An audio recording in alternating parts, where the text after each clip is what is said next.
Clarity is the key to great communication, and sometimes, as bosses, we're not especially great at providing it.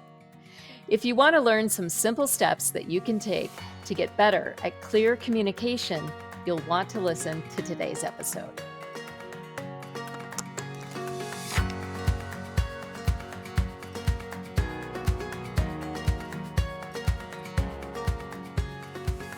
This is Bad Boss Confessional, and I'm your host, Beth Fahey.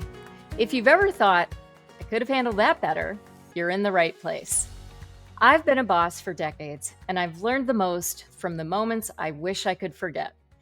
Each week, we hear from leaders who've been there, who've messed up, made changes, and came out stronger on the other side.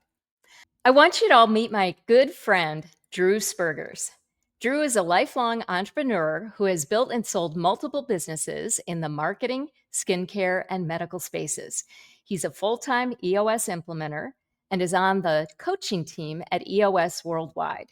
He's a wise and well-respected member of our community. I can't wait for you to meet him. Let's get into it. It's great to see you, Drew. So good to see you, Beth. Yeah, thanks so much for being on the podcast. I'm very excited to talk to you. I always enjoy our conversations. Same. I'm sure I will learn something from you today, like I always do. Oh, that's nice to say. Same, same. So I would ask if you could please just give us a brief history of your career up to this point. Similar to what you said, I'm a lifelong entrepreneur. I knew sometime in high school that business was what it was going to be for me. I didn't know exactly what that would look like. And so I kind of started in the graphic design space. And from that, moved into promotional item space. So pins, coffee mugs, t-shirts, all that kind of stuff. And found myself after college in a job that paid money that I had very little passion for.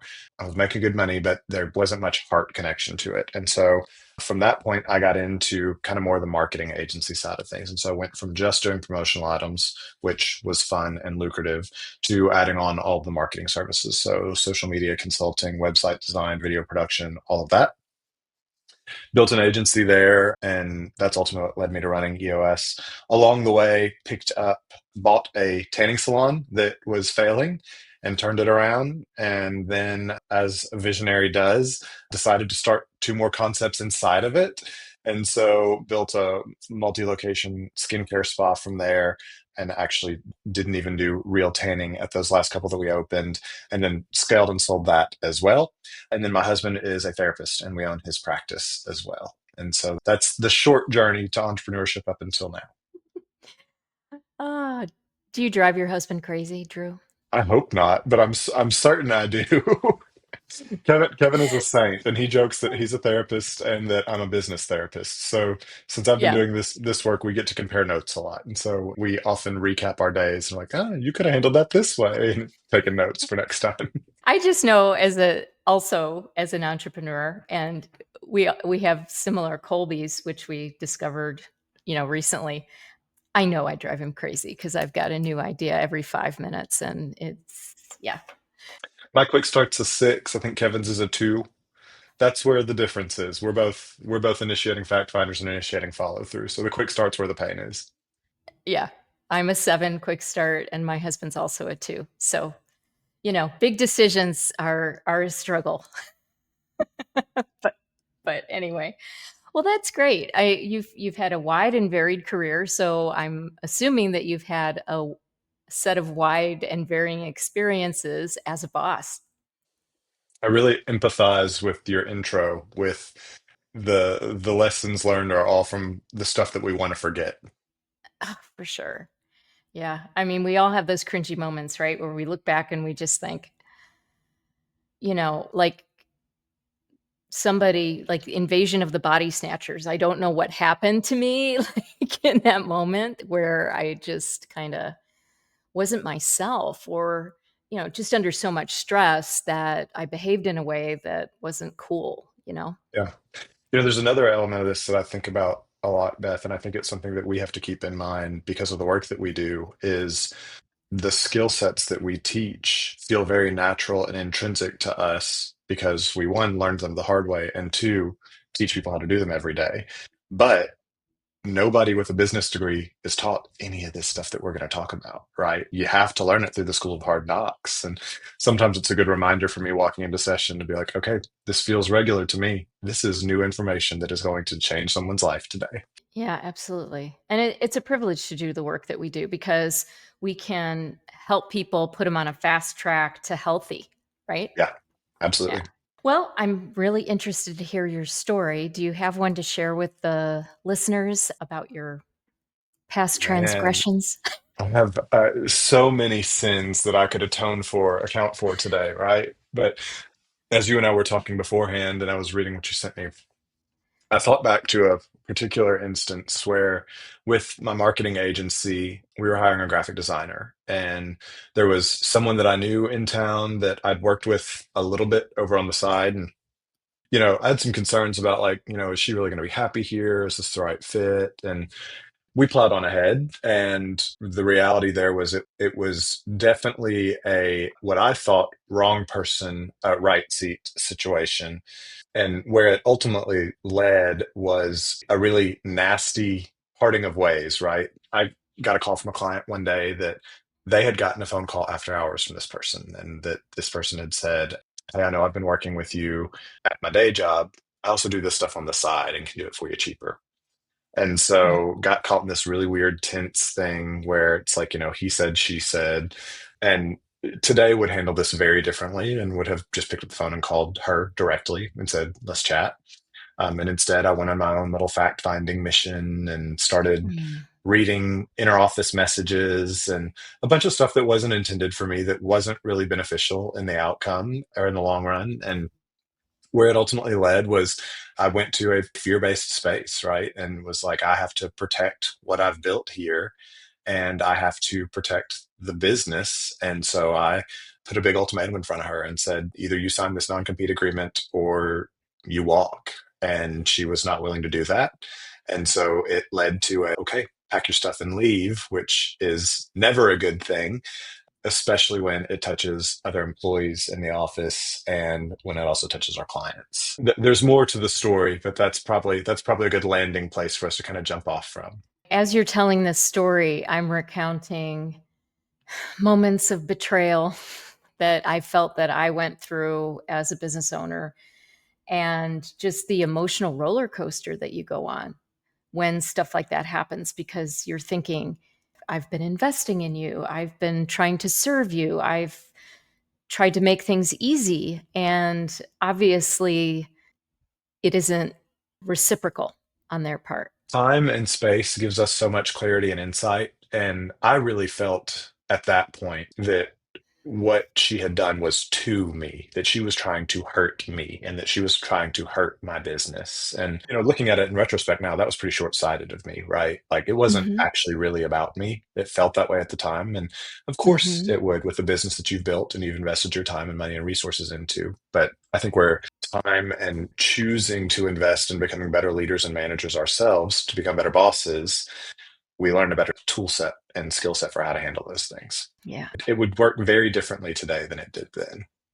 So, how did you shift? How did you get out of taking it personally? And then, I mean, I know time played a factor, but is there something that you could pinpoint looking back where you say, this has kind of been a theme for me? This is something that I continually need to work on because usually that's what those cringy moments are attached to, right? Yeah. Yeah. The root for me here, and in, a host of other issues that we could talk about today, was in a lack of clarity from the beginning. At the end of the day, she may have been wrong person, wrong seat, may have been wrong person, right seat. But regardless, we had a lack of clarity. And it was what expected from her and the terms of engagement for how everything was going to work around everything else she did. When you're working with creatives, they have the ability to freelance unless you expressly stipulate on the front end how that's going to work. And it Mhm. was really short sighted of me to not do that in the front end. I've heard a quote that I wish I knew who to attribute it to. It predates EOS for me, but it's anything is permissible as long as the expectation is set. And it basically means that the rules of the game are fine as long as we agree on them from the beginning, you know? Mm, And we got on the field without ever agreeing to rules. right. Because you're excited. Excited and probably panicked, right?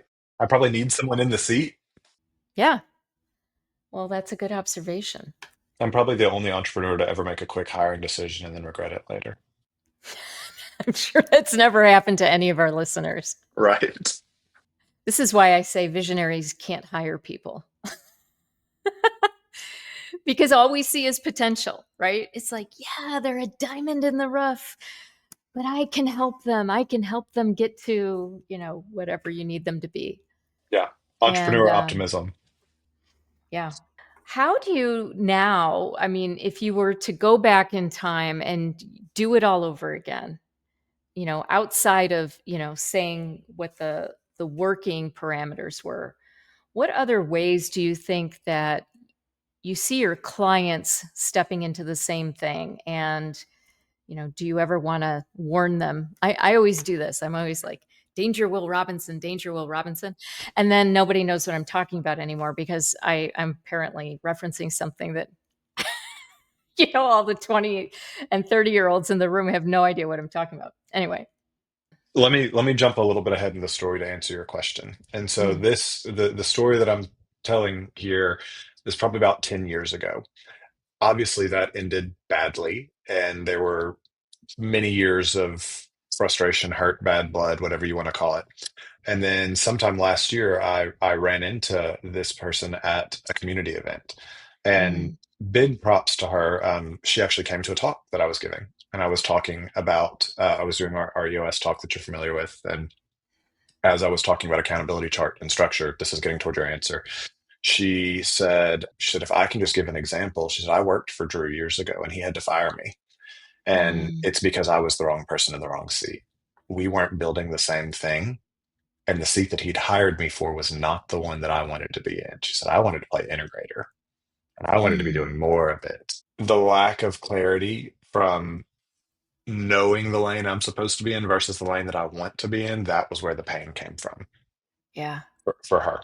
And we had this beautiful healing moment of like, man, we've both grown so much since then and would handle this so differently, which was really cool. And, we're not always afforded those and these mistakes. So it was really cool to see that come back around. And she and I have been able to refer work to each other since then. So beautiful outcome a few years later, right? But where it really leads me to with avoiding these things in the future is a couple things. On the macro grand scale, we can almost never be too clear. Brene Brown says it really well, clear is kind. And especially for you and I as visionaries, and whatever of our other visionary friends are listening to this podcast, we see it so clearly in our head. And if we don't articulate it just as clearly, this is the only place it lives. We have to do the homework and the legwork to figure out how to share that compelling vision. And Mhm. if we do that and it's not landing, communication is the burden of the communicator, right? We have to figure out how to do that. And it's hard work worth doing. That was a big lesson for that. I can never assume clarity, and I Mhm. can never feel like I'm running at 120 miles an hour and it's your job to keep up. So let me verbal vomit this as I run away and you figure it out. That's not leadership. That's not management. That's certainly not clear, right? And so that's the macro lesson here.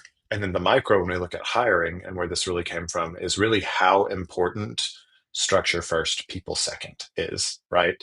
Mhm. And you can speak to this better, more confidently than I can, but we talk about creating the opening and sharing a compelling vision. They have to know what they're stepping into. And we have to have crystal clear alignment on this is the lane that I need you to run and run really well. And everything else is a distraction. So stay focused here. And oh, by the way, do you want to do these things? Are these exciting for you? Mhm. Do you feel like you're really good at them? Tell me about a time when you excelled at these things. Like taking that time and hiring, slowing down a little bit on it, and making sure that we have 100% understanding with each other of what we both expect would have solved every one of these issues. And I go through my list of other things we can talk about, probably most of those issues too. Well, the want it, right? This is, and I've talked on this podcast before about GWC in detail, like gets it, people understand what the role is. Wants it means they genuinely want that role, not another role, as in the case of your friend there. And the capacity to do it is, the intellectual capacity, emotional capacity, physical capacity, and time management skills, right? So in EOS, we say yes, yes, yes to all those things. And in retrospect, the person that was in that role for you, It sounded like what she wanted was a title in some ways, right? I see this a lot, and maybe I'm making an assumption here, but I find that when people look at certain roles on the accountability chart and we're painting a picture, what they don't understand is a lot, and this is part of the get it too, is they don't understand how much time that's going to involve people. The title is not a reward, it's a responsibility. Yeah. Yeah. And I kind of had this like introspective moment as you were talking about, like, I don't know that the title was the most important part to her. I think what it really was that she had previously been in this designer seat, and that's where she was expecting to be. But really, she was more interested in a different seat. And I think if I would have Mm. asked her, "Do you want to do this work?" Ah. Her answer would have been one that you and I hear in session pretty often: "I'm willing to." That's not the question I asked. Do you want to do this work? And when we talk about that W, do you like the idea of getting out of bed every day and chasing this ball? Because Hmm. that's the one that I need your focus on. Yeah. And she identified, like, I wanted to let this be one piece of the bigger pie, and then I was going to focus on the bigger pieces, right? Yeah, and I think so to your point, like getting absolutely clear on what that job entails. So clear expectations. I always use like a sales seat as an example. So if sales goal is one of the things, do they know what they're supposed to sell every week? I mean, I know it sounds dumb. It's crazy how often that is not communicated. And if I look back at my own business, my own bakery, we didn't have sales goals. We just wanted you to sell, right?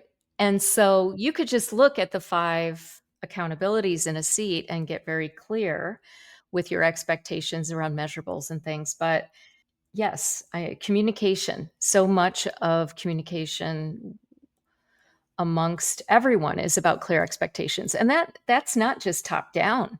That's bottom up as well, right? I mean, managing up, setting clear expectations upwards in an organization. Can we pause there for a second and kind of talk about that? Because you hit on something that I think is one of the things that we as entrepreneurs forget really easily, right? With your bakery, if you tell your team, we just need you to sell, Yeah. whatever it is, just go sell. And we tell them that over and over, get fired up, go out there and sell today. They start to pick up on our stress, right? They start to pick up the uncertainty and some of the frantic energy of like, oh gosh, are we not making enough money? I've got to hustle to do more, and it starts to become this issue of a lack of comfort, a lack of clarity. And if we instead look at Sally when she comes in and said, hey, Sally, we were looking at numbers. And last week when you were at the counter, we sold 20 something cupcakes. We make really good margin on those. We've got some about to go out of date. Can you make it a goal today to sell 25? You think you can sell 25 cupcakes today? Yeah, I think I can do that. I'll just ask every person as they're checking out, would you like to try one of our lovely Hmm. chocolate mousse cupcakes? Right? Like, and all of a sudden, what we've done is we've removed the stress, we've removed the Hmm. frantic energy, we've Hmm. removed the I've just got to sell today. And I know I just got to get 5 more of these cupcakes out the door. And if I do that, I've been successful. It's exactly what you were just talking about with clear measurables, right? It turns down the temperature, creates peace, and gives them a clear Hmm. target to hit. And I especially like the way that you phrased a lot of those things because you're asking for collaboration as opposed to telling. Hmm. Like you didn't say, I need you to sell 25 cupcakes today. Do you think you could sell 25 cupcakes today? That gives agency to that person so that they can make those choices and be autonomous, which we know people desire at work. So, And it's what we desire too, right? It's what we desire, hopefully, as good bosses, is to delegate and elevate, to use the EOS words, right? Like we want to hand somebody a thing and let them excel at it so we can go focus on something else. right, right.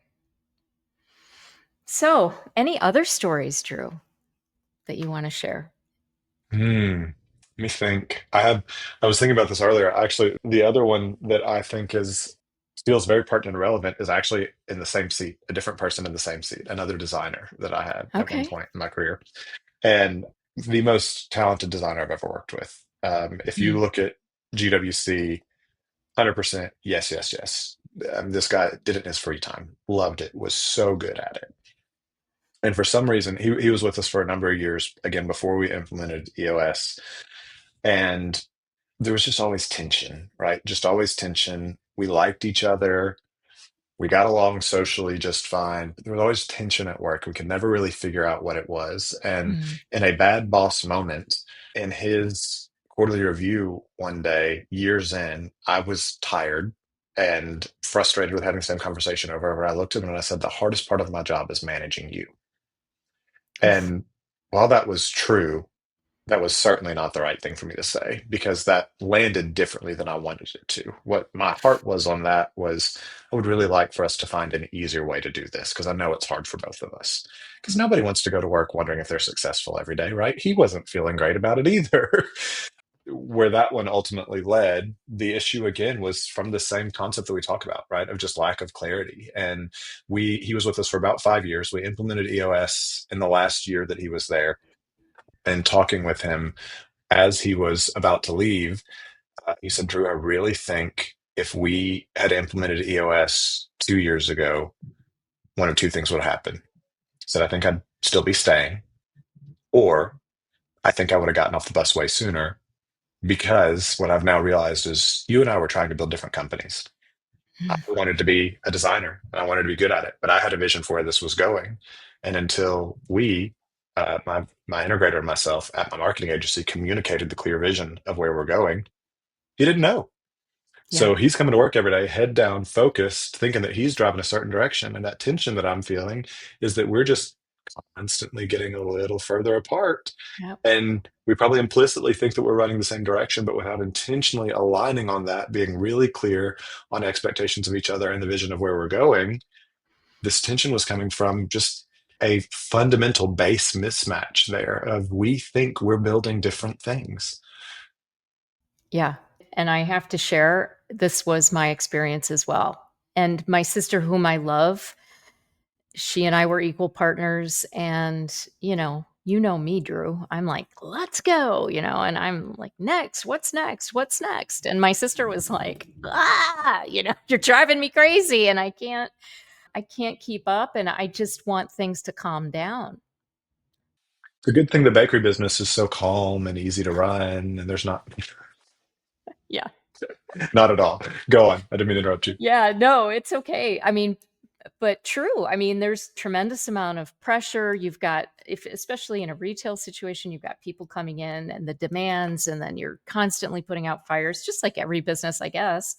But it was when we'd come up for air and come when we finally got together and started running on EOS, it became pretty apparent. And I see this with teams that I work with too, is that, I'm looking around the room. And it's like, does everybody agree? These are our core values. Does everybody agree? This is the core focus.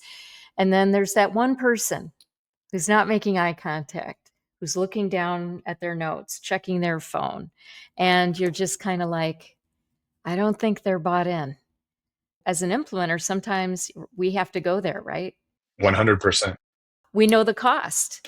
And we are seeing the future. Like we are seeing a little bit of like, okay, here's how this can play out. And I love that this is kind of your premise for the podcast of learn from what we've screwed up. I think that's our hope in session very often is that our clients will learn a little bit from what we've screwed up. And when we see those, yellow flags or pink flags come up during session, we got to run into those to make sure that if they're not aligned, Yeah. they may be this far apart. And it's a heck of a lot easier to close the gap there than it is to get this far apart and try to close the gap. And two, with partners, when you've got people, different owners in the room who have different ideas about where the company is going. And that's why the VTO is such a great tool for that, because it just forces the conversations around certain things in a good way, right? Agreed.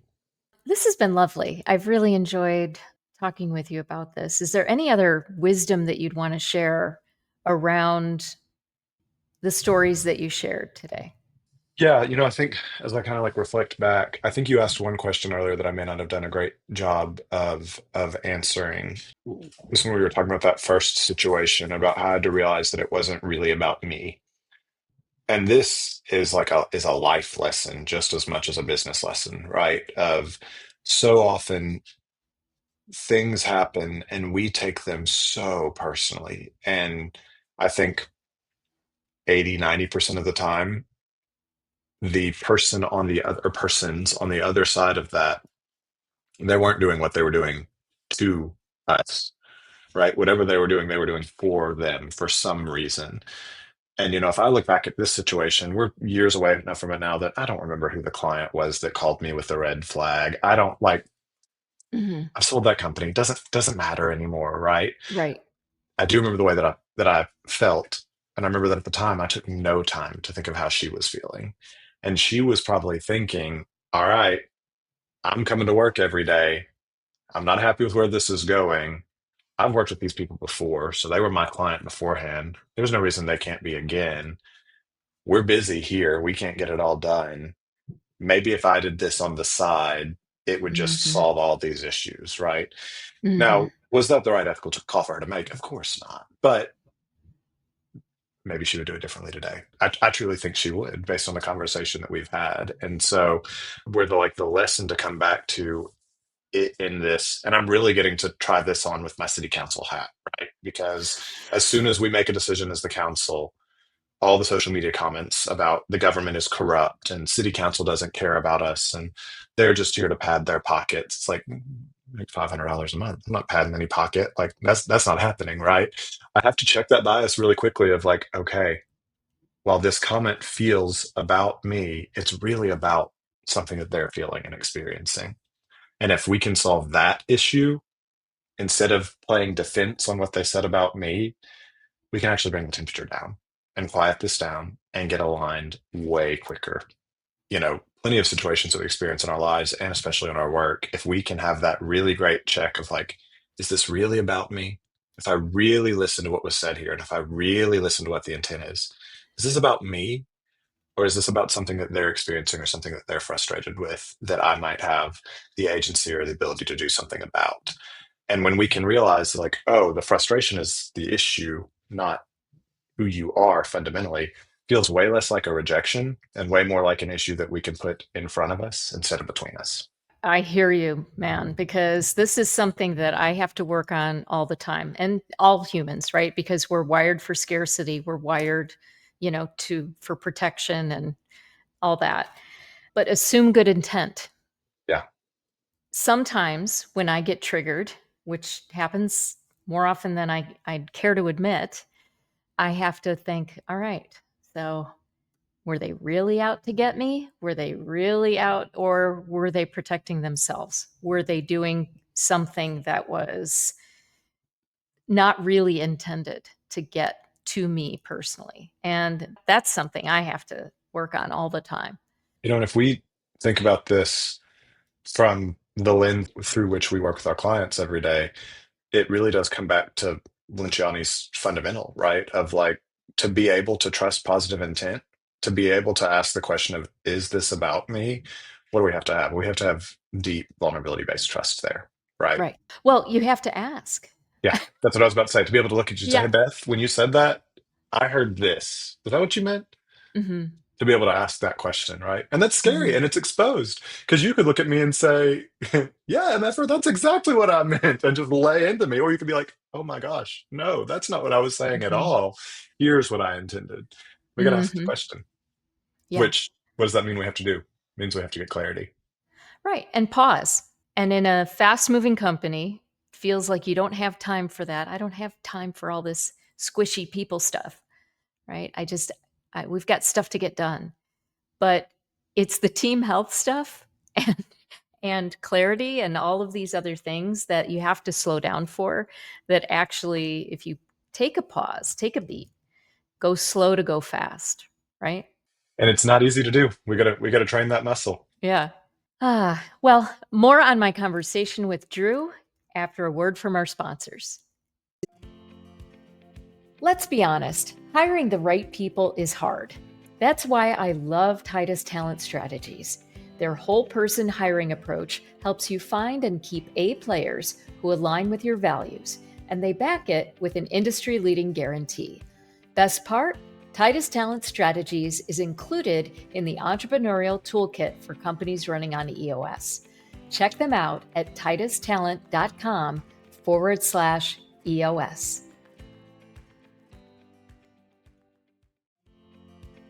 Do you love running on EOS? Try Streti, the EOS platform people love.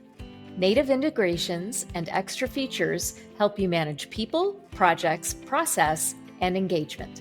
Connected to your favorite EOS tools and all in one place. You love EOS. It's time to love the platform you're running it on. Try Streti free at streti.com. That's STRETY.com. Streti, the EOS platform people love. And now, back to Drew. All right, so Drew, I have a question that I ask all of my guests because I think it's fun. If you were to get a tattoo to remind you of the thing that you need to work on or remind yourself of, to be mindful of, if you were to get a tattoo somewhere on your body, or maybe you have one, I see you've got some ink there.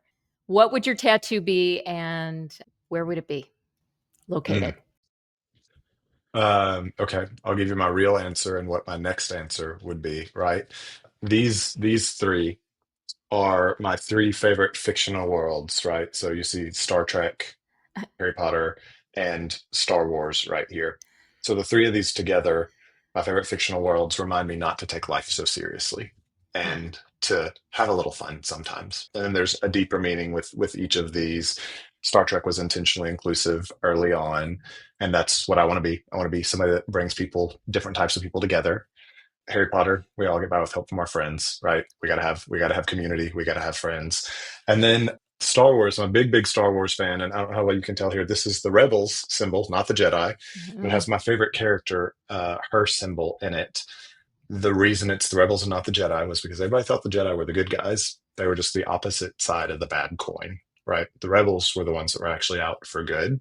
And so I often use that in situations to check my bias and to remember, like, okay, where am I showing up in this? Am I the victim? Am I the villain? Am I somewhere in between? And so those together had very deep meaning, and there's a faith connection and all that there that I can go to. If I had to, in the context of this podcast, if I had to tattoo something on myself as a lesson to remind myself, it would be something about, like, it's not about you.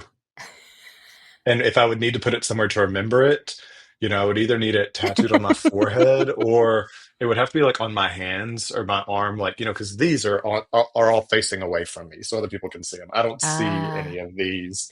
So I need to put it somewhere where I would see it and keep it right in front of me every day. Yeah. Well, if you get any more ink, show me at the next training. I would love to see that. I love that story about your tattoos, by the way. I think that's really cool and very deep and well thought through. Sometimes we think people just put things on there, but there's usually some pretty interesting story behind what the tattoos mean. So All of mine have deep meaning. Happy to share, geek out anytime. I would expect nothing less of you, Drew. This has been so much fun, Beth. Yeah, I've had a good time too. And thanks for sharing your vulnerable story. I know it's not easy to get on here and talk about when we weren't at our best, but my hope is that your story will help other people and remind them that to be clear is to be kind. Renee would be so proud of us for that, right? Before you go, if you wouldn't mind sharing how we can get in touch with you. Yeah, I'm pretty easy to get in touch with. Obviously, from the EOS website, my name is Drew Spurgers, so you can go to eosworldwide.com/Drew-Spurgers. That's me. Also, LinkedIn or Facebook or Instagram. So, whatever way of communication you prefer, I'm not hard to get in touch with. Awesome. Hope to see you in Denver next month. Yeah. Okay. Take care. Great. See you later. All right. Bye-bye. Thanks to Drew for sharing his story about how a lack of role clarity led to serious consequences in one of his past businesses. If you enjoyed today's episode, please like, subscribe, and share with friends who need to hear this. Thanks for listening to Bad Boss Confessional. We'll see you next week.